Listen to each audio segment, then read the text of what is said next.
Hello, friends. I'm Ed and Han. I'd like to share a few thoughts on trouble with you.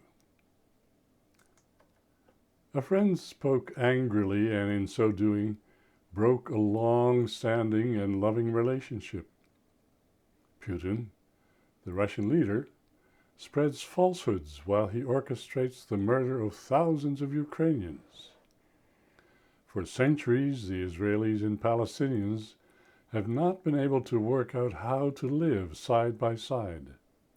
That's trouble. Tow trucks rescue cars from troubling circumstances. When the car is back on the street, the tow truck leaves. Surgeons perform difficult surgeries to improve the quality of life, but the underlying cause of the trouble often remains. What's troubling us?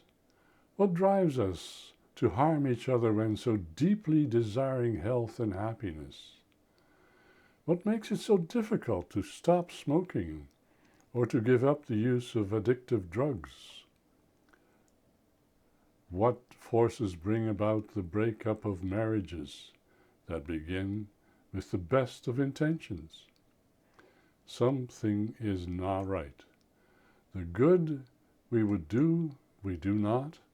The wrong we would not do, we do. It's an upside-down world, needing to be turned right side up. What's broken needs healing. Lonely people need love from loyal friends. War machinery needs to be replaced with food harvesting technology. Proud dictators require humbling. Ecosystems, ruthlessly exploited by change on land and sea, must be saved and restored to vigorous life. Self-serving institutions need recommitment to hospitality and the love of strangers. Our big world needs improvement. It's what God does. We need God's help. When King David recognized that he had to stop his adulterous and evil ways, he asked God, "Create a clean heart, O God, and renew a right spirit within me." When the nation of Israel was in trouble, the prophet of God admonished them, saying, "The Lord has forced your enemies to turn and retreat.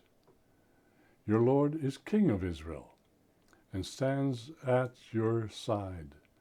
You don't have to worry about any more troubles.